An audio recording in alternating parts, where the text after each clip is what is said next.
I sent a picture of me coaching, and my entire class is white, and I'm the only black person.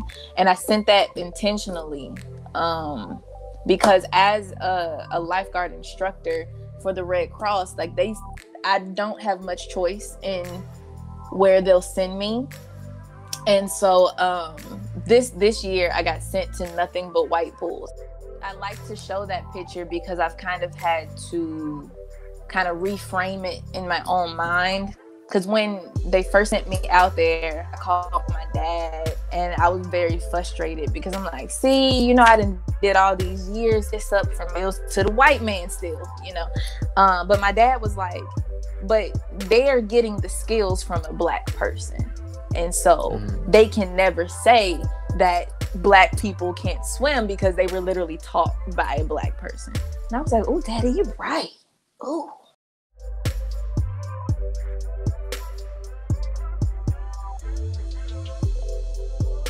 Hello everyone, my name is Walt and I'm the host of BossLocks, a show where we are redefining professionalism, elevating black voices, and proving that natural hair and professionalism do coexist. We do that by speaking to black leaders, CEOs, professionals, and just some really amazing people doing some pretty dope things or just have some really interesting perspectives. Now today, I have the honor and privilege of speaking to Coach Taj Omari. Coach Taj, how you doing? I'm good. Thank you for having me. Thank you. Oh man, it is honestly my pleasure. Like as soon as I saw the profile and everything, I just immediately was like, oh no, I have to interview her just to learn more about everything you're doing, because I feel like it does affect everybody.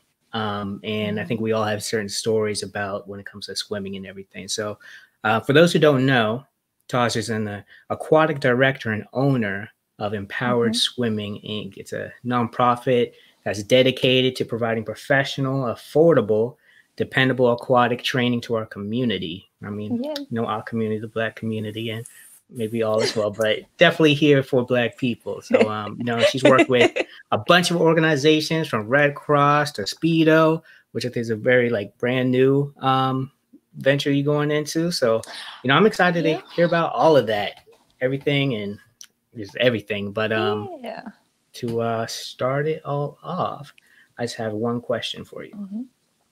What are 3 things that most people don't know about you? That most people don't know. I'm clumsy. I'm very clumsy. It makes sense that I'm a swimmer because I am a beast in the pool, but on land, sheesh. Let's see. I am dyslexic, so I have a very hard time spelling and writing. I'm in grad school right now. Actually, people don't know that about me. So I'm in grad school. I'm dyslexic and I'm clumsy, but writing papers takes me a long time. A long time, but you just work through it. You just work through it, and you just flipped your letters, so you just flip them back. You just keep it pushing. So those are my 3 things. That's interesting. So, oh man, so I guess you have autocorrect going. Oh my goodness. That's pretty cool. So what are you studying for grad school? Grad school, I know this seems off the wall from, my company, but I am training to be a licensed marriage and family therapist and a sex therapist. Interesting. I know. It has no correlation. You could do some underwater therapy stuff going on. Which I have been. So my undergrad is in psychology and sociology. And I've been a swim instructor and a lifeguard for 12 years now. And so while I was in school, I was still teaching. And it was very organic for me to include a lot of therapeutic methods that I learned when I had a client who has a water phobia, things like that, or has had a traumatic experience in the water. And it's been amazing to coach them through a lot of their fears, a lot of their trauma, and using what, I got from school in that realm. So, I found a way. I also do special needs aquatic services. It's called adapted swimming for people who think feel and move differently. So we're talking autism, we're talking cerebral palsy, we're talking anything, Down syndrome. Any and everybody can learn how to swim. And so over my years, I've kind of learned how to deliver that service to people who are more unique. And it's been pretty rewarding. Yeah. I like that people are more unique. You know, I feel like we always like focus on people who are challenged and all this stuff. I mean, obviously there's an impact, but I mean, you can still go out and do your thing. So I like that. Unique. Very cool. They can. You can swim. Like, there's no age limit with swimming. There's no physical requirement. I mean, there are people swimming in the Paralympics who are missing limbs. So it's like, swimming is that sport that you can do. Anyone and everyone can swim, literally. And I live and breathe by that. So, you know, nice. I just want to teach everybody. That's what's up. So I heard that your kind of first experiences with swimming and in the pool was post-surgery. Is that right? Yeah. Yes. So I was born with a really weird and long medical term for bow-legged. But when I say bow-legged, like bow-legged. My parents started to notice when I was coming up on 1 year old and I wasn't able to walk, nor was I able to stand or support myself. Like, my feet, like I was, you know, bow-legged, your legs look like that, but my feet were so flipped up. Like, it was kind of like I was walking on, you know, that part where your ankle turns into your foot that goes flat for normal people. Mine was like standing up because of how bowed my legs were. And so I had to have surgery. They put metal plates in my thighs. And thankfully, you know, I got the surgery done when I was so young. And, you know, babies' bodies are malleable. So it just kind of cranked my legs out. Basically, I'm not a doctor. I can't explain this thing. But they straightened my legs. And I have been able to, you know, live and walk and swim. And I was a ballet dancer for a couple years. So my legs, they've done they're working. Yeah, they doing their thing down here. But I get asked about them a lot because I have very visible scar tissue from the surgery. You know, the 90s, they weren't that great at concealing surgery marks as they are now. But yeah, I get asked about them a lot, especially at the pool. And what happened was, after my cast came off, because I was in a cast for about 6 months, I had to learn how to move my legs properly. And my mother took me to the pool, and the water gave me, you know, this weightlessness. And I figured out how to move and kick, and swimming came naturally to me. Like, I've never taken a single swim lesson. I just kind of figured it out, you know. Nice. So my family has this running joke that, you know, I learned how to swim before I could walk. It's technically true. It's technically what That's happened. Funny. Yeah. It actually kind of reminds me of that Kevin Hart stand-up when he's talking about his dad. He's kind of threw him in the pool. Like, you got this. Yep. Go. Go. Man. Yep. That's very cool. So you swimming, ballet. How long were you doing ballet? I was in ballet for about from 5th grade to 12th grade. So I attended DeKalb Elementary School of the Arts and DeKalb School of the Arts. And so I think that's why I'm all over the place now. So that school, have you heard of FAME before? Yeah. FAME. So my elementary and high school was just like FAME, in that we took acting classes, drama classes, theater, you know, well, that is acting, ballet classes, you know, like multimedia design work, set building. Like, we literally were a school that was a theater company, and every aspect of a production we learned how to be involved in, from being on stage to behind stage. And then we actually put these shows on for the community, and we would travel to different high schools and perform the shows. And competitions. So that was my high school. I know you interviewed McCole Kemp for Yeah. her photography. So we went to the same high school. That's how I knew Okay. her. Oh, that's what's up. So yeah, we were involved in so many different things at once. Like all of us kind of had to develop like a multitasking brain, you know? And so while I was in school, I was doing ballet and theater. I was a theater student for quite some time. And we still had regular academic classes. And all the while, I was lifeguarding on the weekends and teaching swim lessons. So all of this kind of happened at the same time. Very cool. I almost went to an art school. I was playing violin, and what ended up happening? Nice. I ended up going to this other school that was more kind of like agricultural based, and it was up in the mountains, and it's like a lot of hiking and stuff. It's pretty cool. Very unique experience, but I do. Sounds like it. Yeah, for real. I do wish I kept playing the violin. I think at that time I was doing like kung fu, soccer, violin. Wow. Soccer was the only thing that stuck with me, but I mean it worked out. So yeah, I do still wish I played it. I like that you were involved in activities that are not traditionally Black, because we have to develop a presence in these fields, you know, and it's like we're breaking down a glass ceiling every time. So you went to an agricultural school, so I know. Oh yeah. I know you were one of the only chocolate drops up there. Only, I think for 1 year there's another person. No, 1 year there's another guy. He left. He graduated. Then girl, but yeah, it was interesting, and all that you could think of came with it. So, but yeah, I feel it. Cool. I feel it. All right. So what kind of called you into becoming a lifeguard?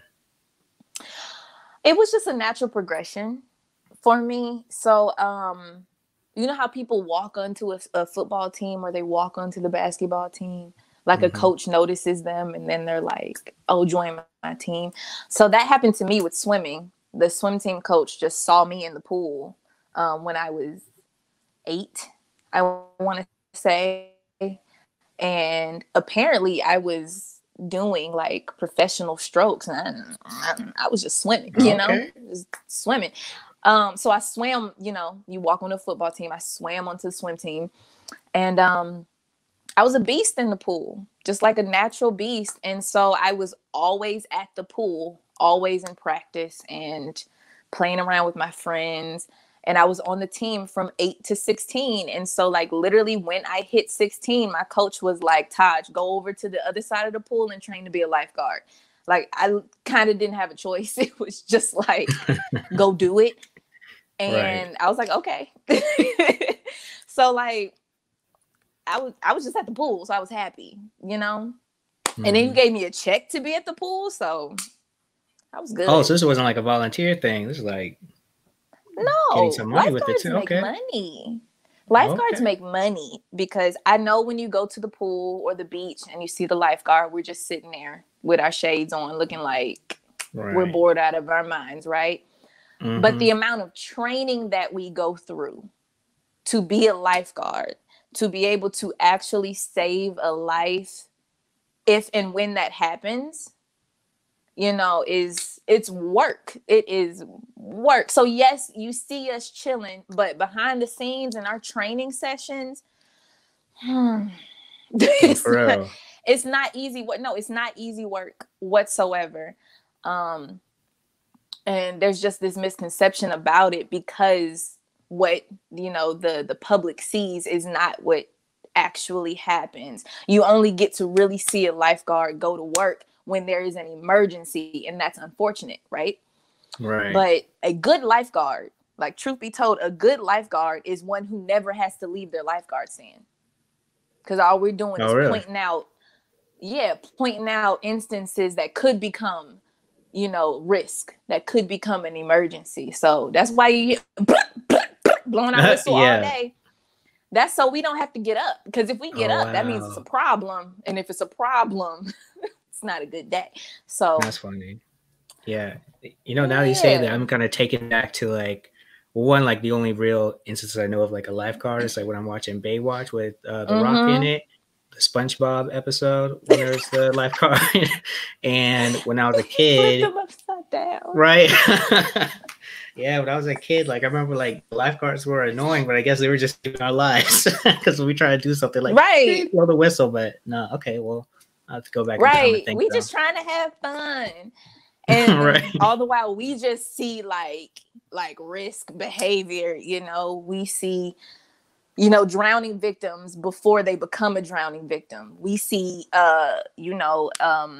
someone suffering from a heat stroke before it actually happens. You know what I mean? Interesting. So yeah, we can be annoying. I have come to terms with that. It is okay, because I'm here Right. to actually protect you. And because we have that much responsibility from a legal standpoint and from a personal standpoint, we get paid more than a lot of other people that work in like rec facilities. And it just is what it is. Like, I've never known minimum wage because I've always been aquatic trained, right? And it's because you have to constantly keep up your certification. You have to constantly train. And if there is an emergency, you are the first responder. So it's like we're the EMTs at that Mm-hmm. facility if there is an emergency. And so, like, from a business standpoint, I've had to come into interviews like, you gonna at least pay me 12 an hour for me to sit in this chair, at Oh least. wow. And that was 5-6 years ago. So imagine how much I get paid now to sit in a chair. You know what I'm saying? So That is interesting. it's yeah. It's interesting like when you think about certain jobs, like I think for a lot of people, someone would probably like associate being a lifeguard with like working at the grocery store or or kind of like look It's a down summer upon these type job. of jobs. Yeah, summer job, not serious, call me when you're ready for a real job, something like that. Right. I know I was working in like a soccer dome once in Charleston, and there was this guy, like he came to play and everything, and he's like, yo, when are you gonna get a real job? I was like, what are you talking about? I get paid. It's like, no, when are you I gonna get get a real job? I was like, I get okay. paid. So Oh, yeah, okay. right. So like I wonder, one thing I like to ask everybody, and it usually ends up happening later, but I'm kind of curious, how do you define professionalism? I define professionalism by doing what you know is the right thing to do to execute. I just pulled that out of the cloud somewhere, just thin air. Oh, that was good. That Thank you. was a Thank good you. No, cloud, but yeah. like, because I think about professionalism a lot because I like to live in my skin as a Black woman, an unapologetically Black woman, and a confident woman. And a lot of times that can be very off-putting and can come off as unprofessional in nature because I'm being present as myself, and I'm goofy, I like to talk a lot. I talk with my hands, just me.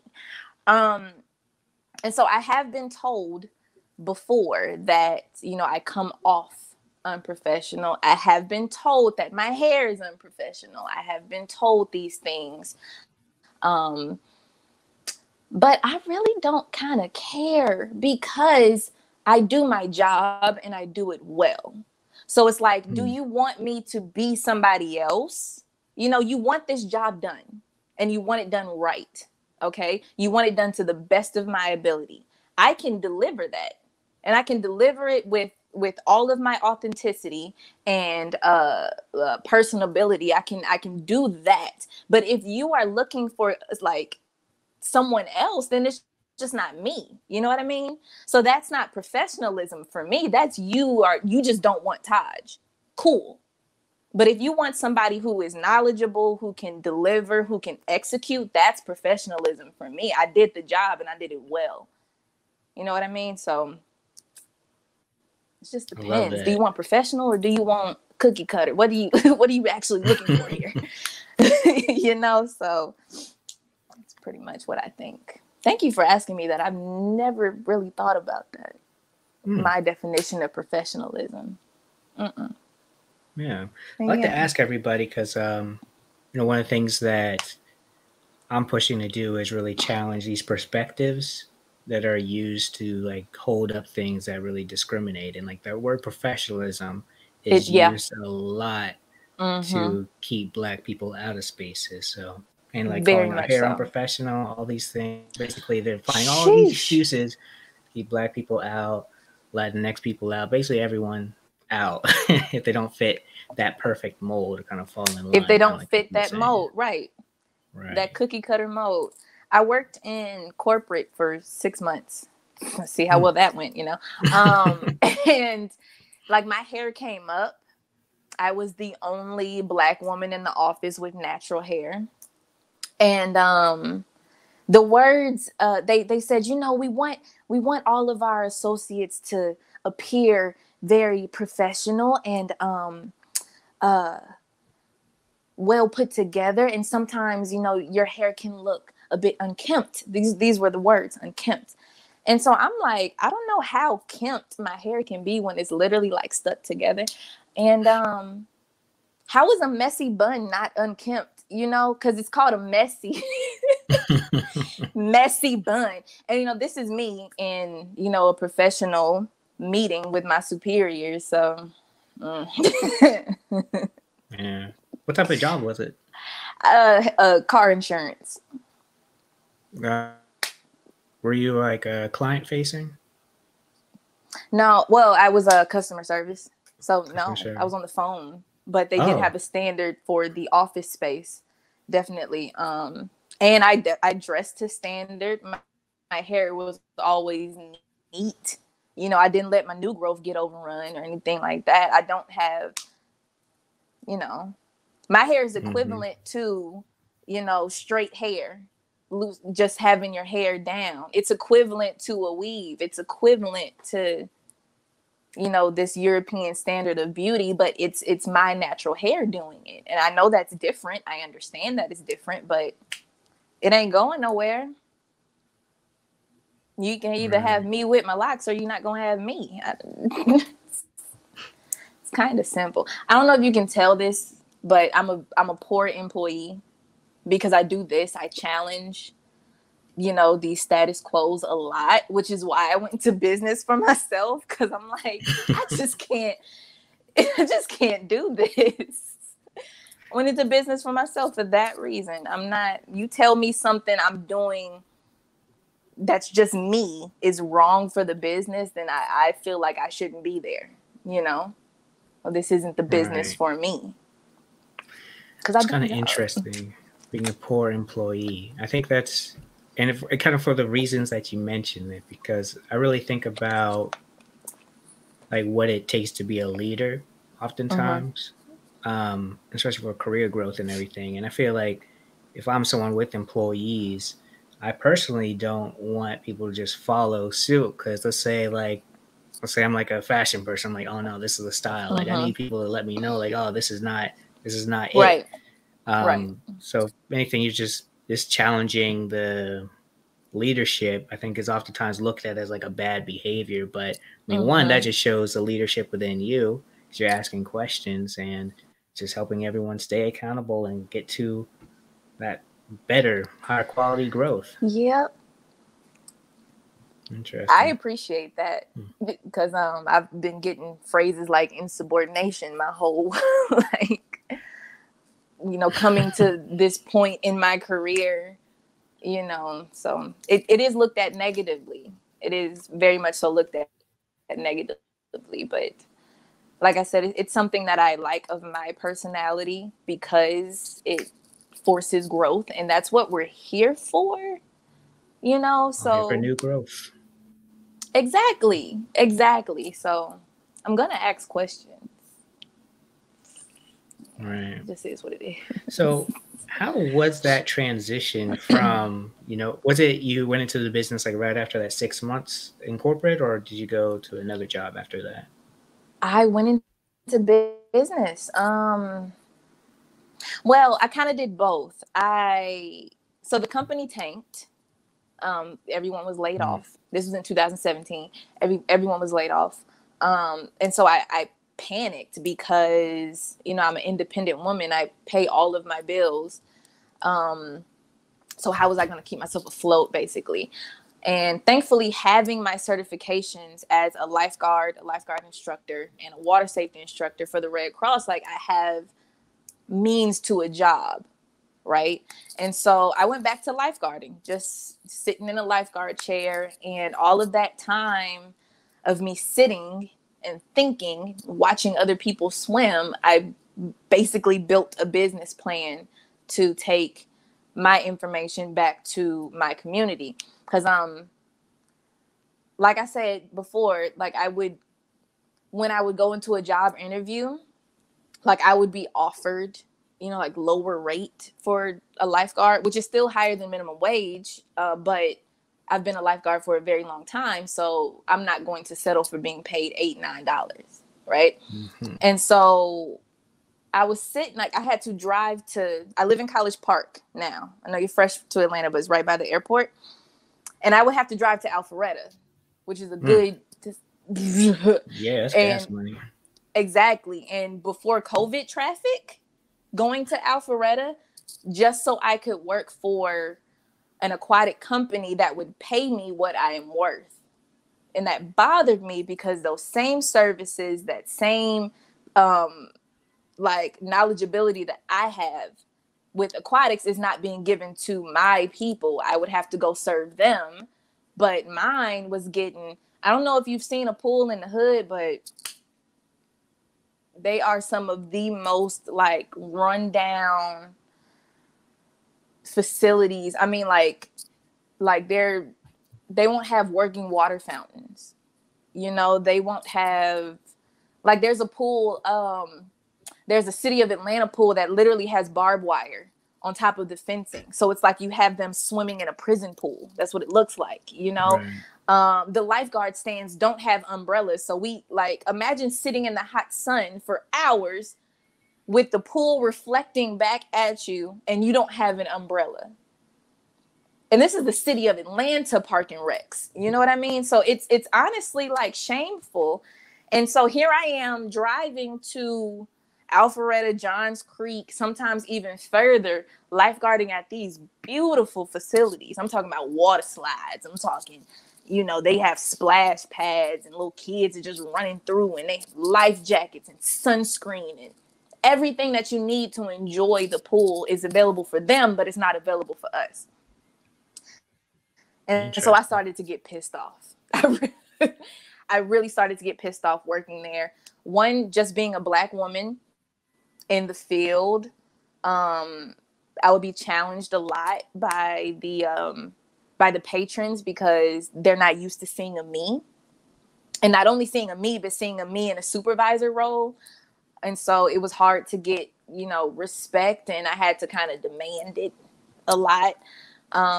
For example, I would be asked weird questions like say I show up to the pool, I have on a full uniform that says I'm a supervisor, and I have keys to open the gates.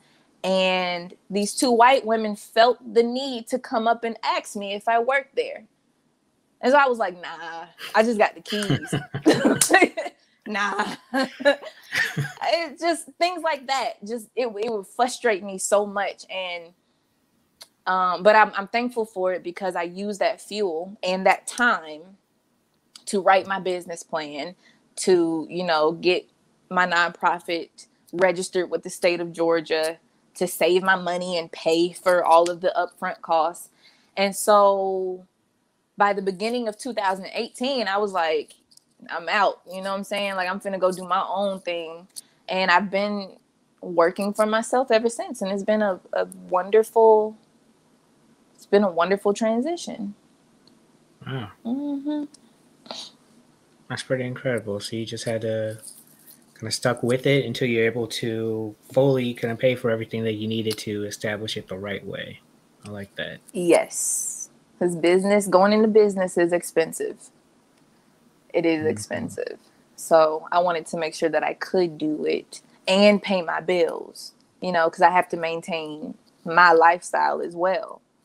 Right. pay other people, be able to offer opportunities for other people. So it took time, but we got there.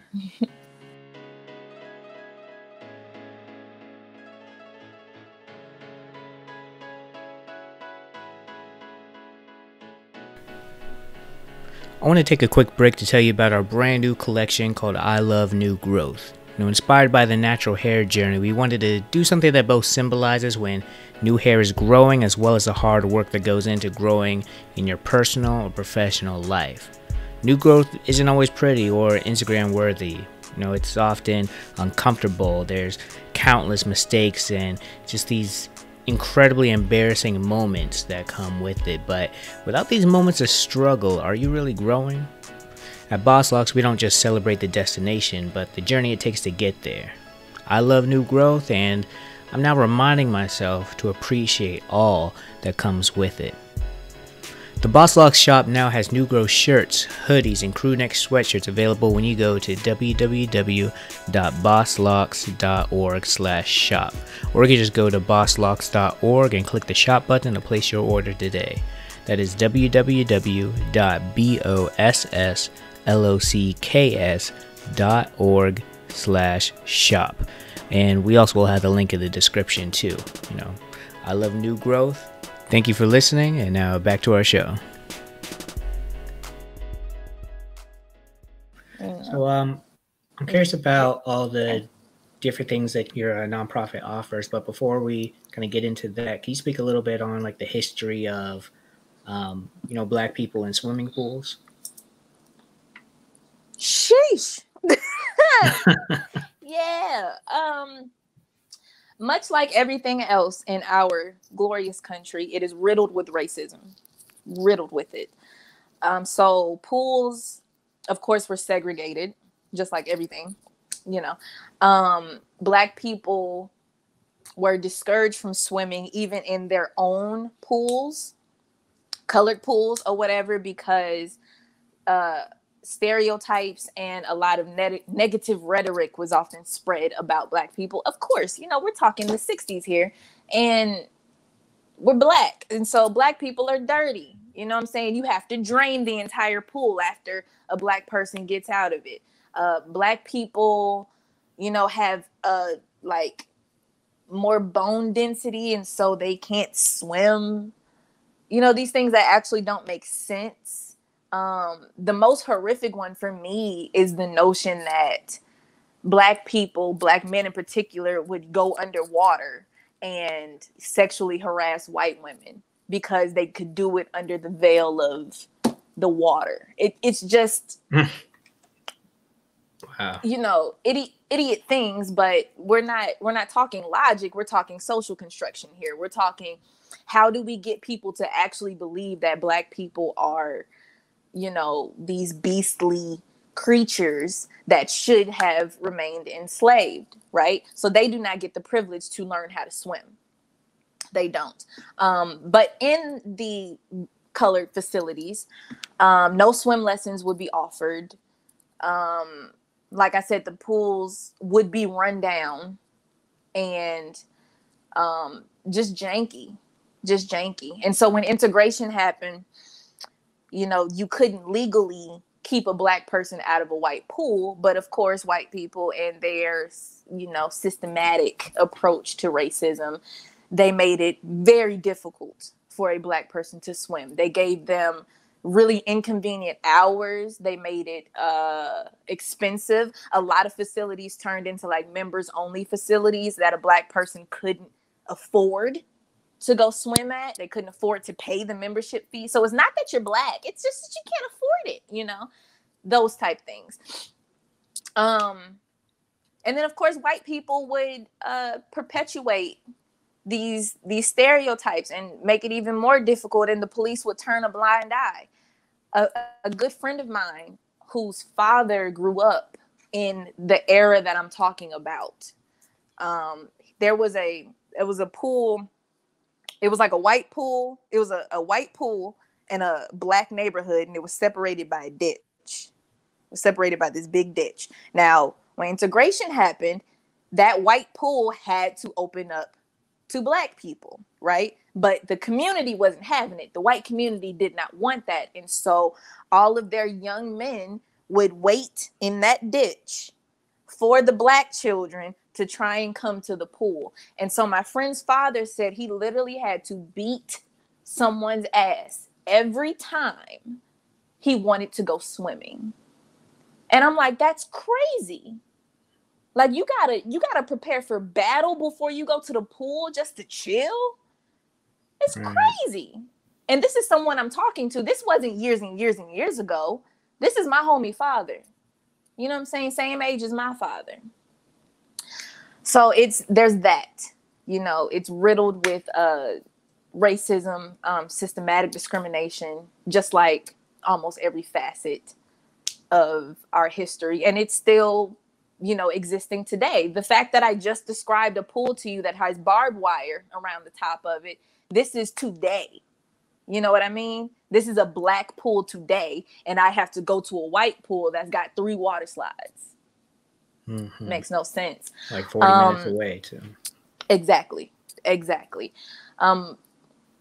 There's also a lot of fear instilled in us because of the trauma that we have gone through as being Black in America. I mean, like, in, you know, our homeland, yes, Black people swim because they, you know, Black people are fishermen.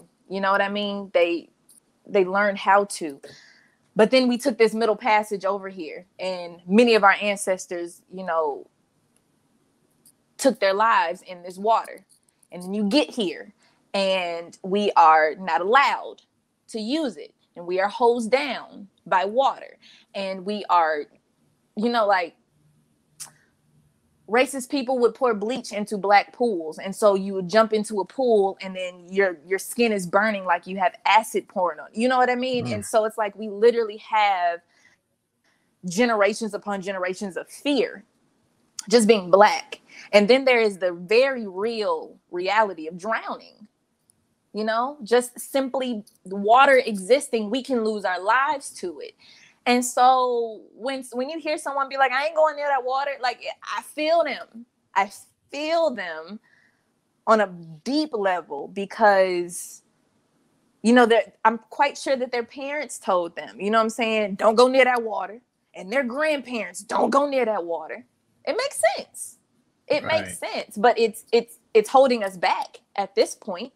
You know what I'm saying? We have the knowledge, we have the resources now. And so we have to get over that mental barrier, because that's all it is at this point, a mental barrier of fear.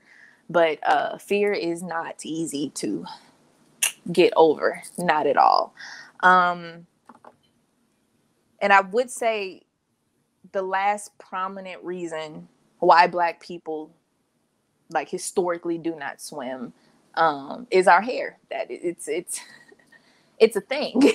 It's a big thing. Our hair costs a lot of money. Our hair takes a lot of time. We hold a lot of pride into our hair. I mean, you have an entire podcast about our hair and how that has affected us professionally. You know what I mean? So it's a big deal for us. We carry so much of ourselves and our pride in it. And I'm not about to get it wet. Like, as soon as it's done, I'm about to get my hair wet. So I get it. Like, I feel you. I get it. But I feel like that is the easiest hurdle for us to jump over. The easiest hurdle. And so, shameless plug here. I'm partnered with a company called Soul Cap, and it's a Black-owned company. And they have created a swim cap that is big enough to hold big natural Black hair. Like this. And so I was able to go swimming. I was able to teach my swim lessons, and my hair stayed dry. And my brother with locks, you know, when we wash our hair, it takes a minute. It takes a minute to dry. And so with my profession, I'm in the pool every day. So it's either I find a way to keep my hair dry, or my hair is going to smell like mildew because it's constantly wet. And I'm not living my life like that. And so I found this company that's created a product that is for us, by us. And it's literally changed my life. You know, it's changed how, it's changed my willingness to get in the pool and actually swim and go up underwater versus me being a coach like this, you know, trying to right. Keep your head up like, trying, I promise I'll save you a like, fish. I got you. Just let me, you know, don't just splash. trying to keep my hair dry. Right. Stop splashing me. That's me as a lifeguard. Don't splash me. Keeping my hair dry. Oh. No, it's been a struggle. It's been a struggle, but you know, the products are out there. The resources are finally available. And so that is a part of my nonprofit now, is like letting the community know that there is a way that we can maintain our love for having our hair done, and learn how to swim, because swimming is just that important. It's a liberation tool. It's, you know, a life-saving tool. Like, to be honest, we can't afford to lose any more Black lives, and drowning is a 100% preventable death. It's 100% preventable. And so, of all those reasons I've talked about to not swim, I feel you on all of them. But the hair one, we got to get over that. We can get over that. And so I want to help provide the resources and the know-how to get over that and swimming. That's really big. You know, I'm definitely one of those people who, you know, I remember taking swimming lessons, but we had to stop because it was just too expensive. In fact, I remember, I don't know if we were already there, but we were kind of on the way. And I think for some reason it was canceled, but then me and my mom were talking, and she's like, do you want to keep doing this? I was like, I don't know. So like, it just, yeah. So it was just like a luxury that, it was kind of like a luxury type of thing. And, yeah. You know, when you have to be really, really stuck to that budget, you have to choose what's important and what's not. And I think swimming. Big facts. And swimming goes on the back burner. Mm-hmm. I understand. You know, that's a trope across our community. Like, and it's partial in part because we don't see Black people excelling in swimming.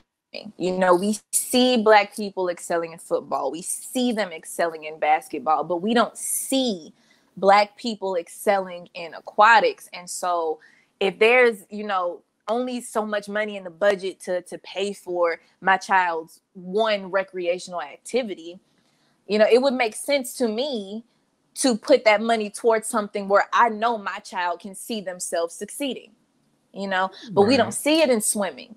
We don't see it. And swimming is time consuming. It is expensive. Swim lessons are not cheap, you know?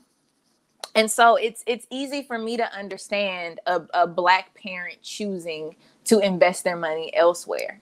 And I don't blame them. And that's why I have a nonprofit instead of a for-profit, because it's a life-saving skill. You know what I mean? I love football. Well, I really don't. Let me not lie. It's cool. It's cool. When it's on, I just do something else. Basketball's cool. I care slightly more about basketball than I do about football, but yeah. Swimming can save your life, though. You know what I mean? So I'm like, it's great. You want to be a football player, go do that. You want to be a basketball player, go do that. But if you are ever walking past a pool and you slip and fall for whatever reason, I need you to be able to save your life. It is my goal to make swim lessons, if not free, affordable for anybody, but especially my folk, because they can afford it. Let's be real. But mine, not as much. Right. Not as much. I love it. So I feel like there's actually one quick question. Have you met Michael Phelps yet? No? But I am very close with the diversity and inclusion consultant for the Michael Phelps Foundation. So I have a channel to Michael. Okay. through a Black woman, right? A Oh, channel well, to that's even Michael. better. Yeah, That's what's up. yeah. So, no, I don't know him, but he's for us. He is for, promoting diversity in aquatics. I can say that about his platform and the work that he's doing. And I can say that for sure because I have a personal connection with someone who works with him, not just for him, but with him. So, yeah, it's good. It's good. I was pleased to find that out about him. It's always good to know because I feel like sometimes it's hard to tell. A lot of times it's easy. I personally feel like it's easy to not be racist when everyone's watching, but like behind closed doors, Right. it's like, well, how do you know? And how do you really know? How do you really know? I think that's been the theme this whole year. It has been interesting to Oh, see goodness, yes. everyone that's come out to support. And of course, with that, there's obviously some people kind of following a trend, but you see some true, genuine support, which I know for me was actually really shocking. Like I had to take a step back, like, really? Yeah, it took me a minute to really process and accept that people were really kind of with us. And Same. yeah. I still don't fully what's the word choices I'm looking for here? I'm just like, oh, okay, cool. That's the best way I could describe it. Like, oh, you're Black Lives Matter. You care about us now. Cool. Right. I'll take the white guilt. I will take it as long as there's progress. But don't just posture. That's my thing. Don't act like you for us because now it's trending, right? Right. Don't act like you for after us. election season too. Because I've heard people say like, yeah, there's all this energy, it's not gonna last too much longer. So you gotta. I was like, oh, that's how you feel. That's how you feel. Right. Okay, cool. Cool. Good to know. Right. So it's a very weird time, for everyone. But I will say for our culture specifically, it's just been very weird because we're watching our people literally be murdered right in front of us. And for some reason, there is a political debate about it. And, we're trying to decipher what's real and what's fake, not only with, our justice system, with our medical system, with it's like, what do we believe here? We have so much mistrust, and all of that mistrust has just been, put on Front Street this year, like complete on blast. And so I'm in full confidence saying I do not know anything. Like, I don't. You tell me you're for us, cool. You want to go be, you want to justify somebody murdering a young lady while she's asleep, cool. Right. It's so much. That's a lot. The governor of Georgia wants to reopen Georgia. Yeah. How do you feel about opening back up, since it would kind of be an opportunity for you to kind of get back out there and do what you do? Well, pools are honestly a lot more safe than people believe. I think it's because when you go to the pool, like you cannot wear a mask. You barely wear clothes type thing. I have a background of, like, I'm able to like deal with pool chemicals and things like that. We have never played any games with having viruses in a pool. Never. I know this might be TMI, but I just want to give you perspective. Like, a child can go number 2 in the pool, right? And we are able to get that water back to a level where it is safe for you to swim in it and it not be a toilet. You know what I mean? Really? Without having to drain the pool, And so if we can make the water safe enough for you to swim, it's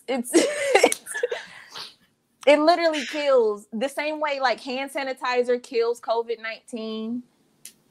Chlorine kills COVID-19. So it's one of the safest places that you could be, but it has been an uphill battle trying to convince that to people who do not know what actually goes on at a pool, to people who do not know.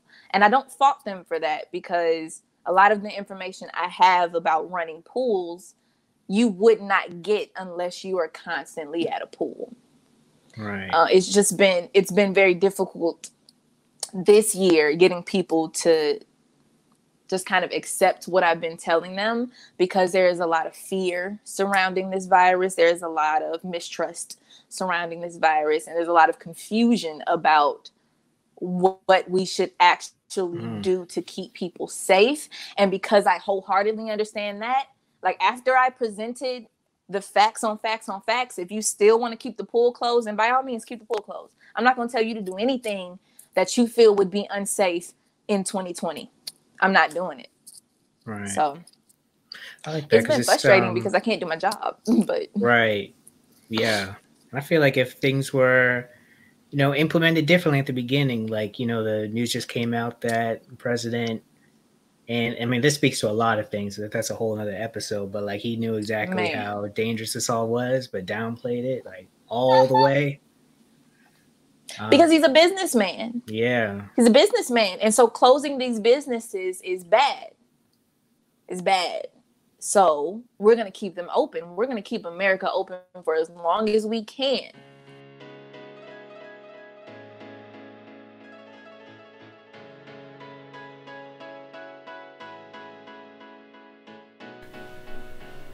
I want to take a quick break to tell you about our brand new collection called I Love New Growth. Inspired by the natural hair journey, we wanted to do something that both symbolizes when new hair is growing, as well as the hard work that goes into growing in your personal or professional life. New growth isn't always pretty or Instagram worthy. It's often uncomfortable. There's countless mistakes and just these incredibly embarrassing moments that come with it. But without these moments of struggle, are you really growing? At BossLocks, we don't just celebrate the destination, but the journey it takes to get there. I love new growth, and I'm now reminding myself to appreciate all that comes with it. The BossLocks shop now has new growth shirts, hoodies, and crew neck sweatshirts available when you go to www.bosslocks.org/shop. Or you can just go to bosslocks.org and click the shop button to place your order today. That is www.bosslocks.org/shop. And we also will have the link in the description too. I love new growth. Thank you for listening, and now back to our show. I wanted to congratulate you on your partnership with Speedo. Oh, thank you. I think that is huge for a lot of different reasons, and especially during this time. I know I probably took some time to actually put it in motion, but for them to come out like that, to say, yeah, we're with you, to kind of fight inequalities, I think that's a big statement. Yeah. It's nice. We have work to do. That's what I will say on that. We have work to do, and this has been dealing with the corporation that is notoriously Caucasian. It is an uphill battle a lot of the times, but I am very grateful, and because this is the first time that they've done that they have partnered with a Black company, and they're trying. That's what I'm going to say. They are trying, because they literally don't know. You know what I mean? Like all of the things I just talked about with you, like would be mind blowing to them, because they have a completely different experience with aquatics than what we have. And so it's just a work in progress. I'm really thankful for it. I'm proud of it. But it feels like I'm breaking a glass ceiling every time I open my mouth. Every time we have a meeting, it's like I have to constantly re-break this glass, because Right. they're pretty much very set in doing things the way that they've been doing. But at the same time, they have this conscious understanding that, like, the world is changing. We need to be on the right side of history. How do we do this the right way and not look like posers? Well, that's what's going on with Speedo. Well, I feel like you're the right It's person good to though. be breaking that ceiling because it's that's a big task. That's a big task. How are you doing anything more for self care since you're in these environments, having Mm, to be the person to like break through? Because I feel like that we don't speak that's about a how kind of good taxing that is. question. That's a very good question. It is very taxing, very draining and taxing, especially having to repeat yourself. And a lot of times they want me to put my trauma on a platform. I'm like, not a platform. I say a little platter for them and kind of just hand it to them. And I understand that they have honest intentions of just fully understanding, but they don't see it as me having to relive, you know, Black issues over and over and over again for them to understand. So I appreciate that question. I do take a lot of time to center myself. I'm a very spiritual woman. I do a lot of chakra meditations. I charge my crystals in full moon. Shout out to Beyonce. I I talk a lot I have a therapist, seeing as I have a therapist background. Like, I do have a therapist of my own. I'm a huge component of talking out your shit, because if you keep it, it will fester, and then it would keep me from being able to answer another phone call with Speedo. You know what I mean? But then we would Mhm. have missed this opportunity to collaborate if I had just held on to all of my frustrations. So that helps. The fact that I have a therapist that I actively work with. Um, I actively meditate, even if it's just for a few minutes a day, just literally sitting down, clearing my mind, and listening to how my body feels about something. Um, and I'm adamant about my office hours. I will say that. I am adamant about the time that I spend on Empowered Swimming Incorporated. You get this much time of Taj. Other than that, don't ask me nothing about swimming. Don't ask me, can I teach you? Don't ask me, mm-mm. If you send me an email, I'll respond tomorrow. That type thing. Because it's easy to be consumed in your work when it's your work, and this is my passion work too, so I want to give it my all the time. I want to, but I've realized that as a millennial, and as living in this Western society, it's kind of frowned upon to take your time. It's like you constantly have to go, go, go, go, go. It's like, the early bird gets the worm, but I like to sleep in. It's like you have to constantly be on a grind. And of course, Black culture, hip hop culture kind of perpetuates that a lot, of like, you know, hustle mentality all the time. But I don't think that's healthy. Personally, I do not think Mhm. that's healthy. I have my office hours, right? Which is equivalent to your like anybody, not you specifically, but anybody's 9 to 5. And outside of that, that is Taj time. That's when I spend time with my family. I spend time with my boyfriend. I spend time with myself. It's my time. It's my time. So that's how I self-care, pretty much. I love Got to all be of that. resolute. Oh yeah, oh yeah, and I'm gonna start focusing more on some of those things, especially the office hours part. Man, all right, so Them office hours are important. yeah, yeah, because you could easily end up doing something for someone at 10 p.m., 2 a.m. if you're not careful. So I like that. Yep, you sure can.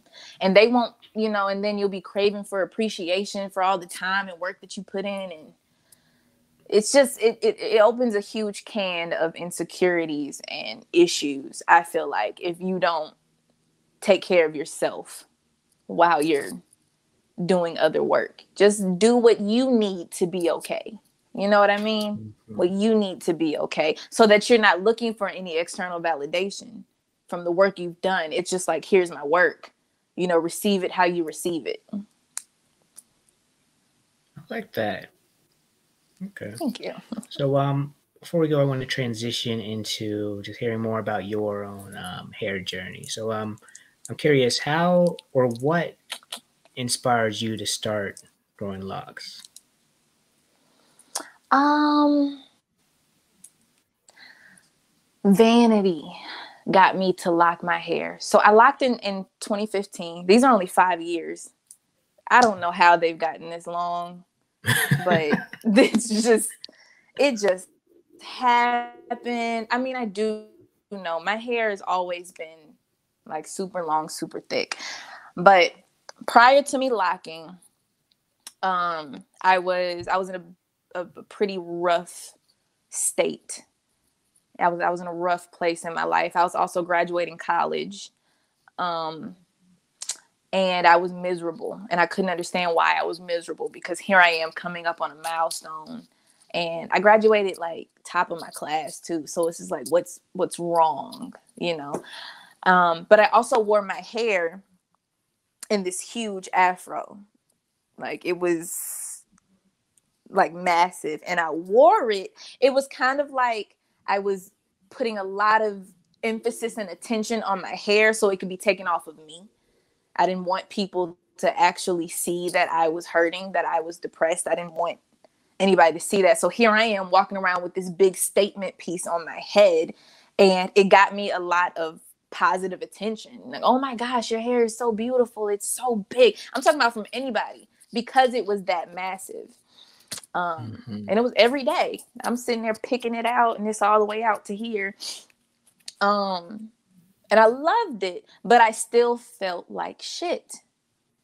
And so here I am. I'm like, I'm doing everything that I know to do, you know, to make myself feel better, but it's not working. It's not working.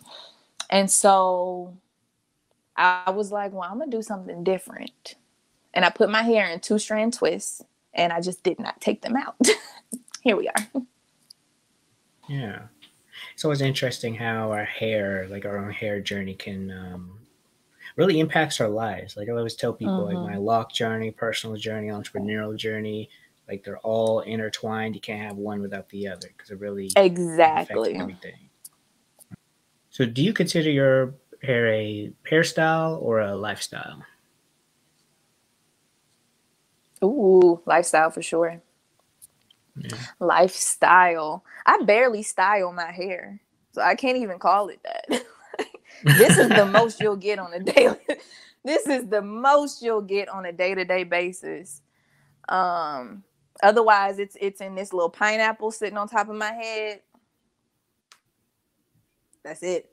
That's it. But I definitely think it's a lifestyle. It's become a part of who I am. Although I don't put my worth in my hair. Like I do know that if, you know, I woke up one day and wanted, you know, something new, like I could cut my hair off and I would still be, you know, the same person. But I did go through a lot of changes when I locked my hair, and my lifestyle definitely changed just from the type of products I use, like on a surface level type of products I use, how I wrap my hair every night, or how I express my discomfort, where I used to like twiddle a necklace of mine. Now I pull at my hair. So little things have changed since I've had them. So it's definitely a lifestyle thing. People have responded to me differently since I've had them.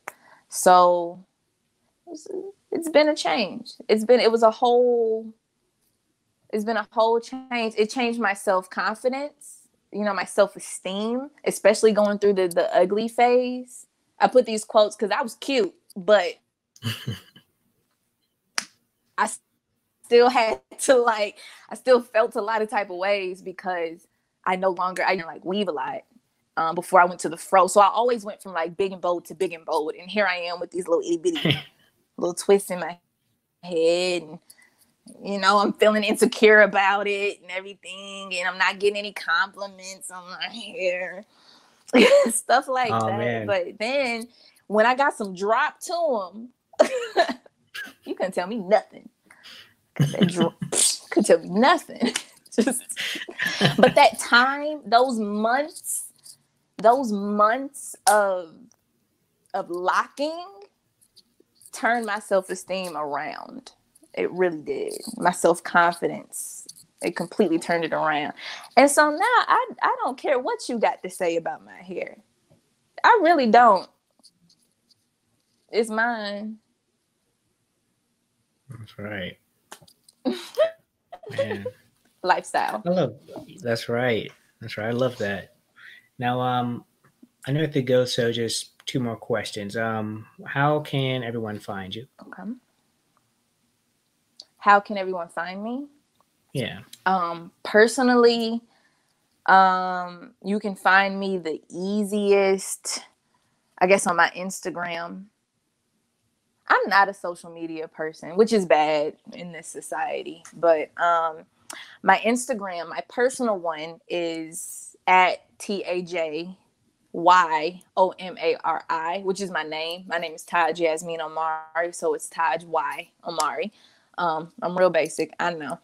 And then also my business Instagram, which is at Empowered Swimming Inc. Both the same on Facebook. It's just my name, Taj Omari, and then there is an Empowered Swimming Inc. page.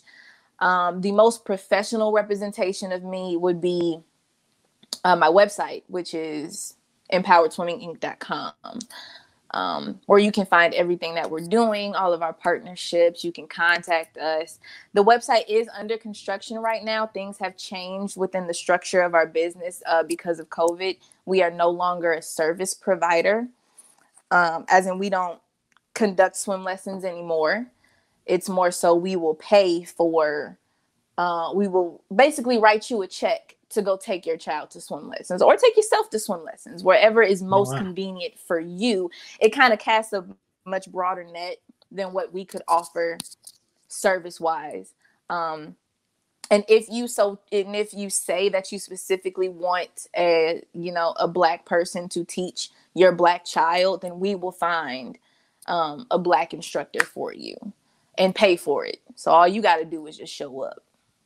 That's a pretty amazing service. That's very big. I like that you're always continuing to grow and offer new ways for people to be able to save their own life and others. So. Got to. I just want money in the bank.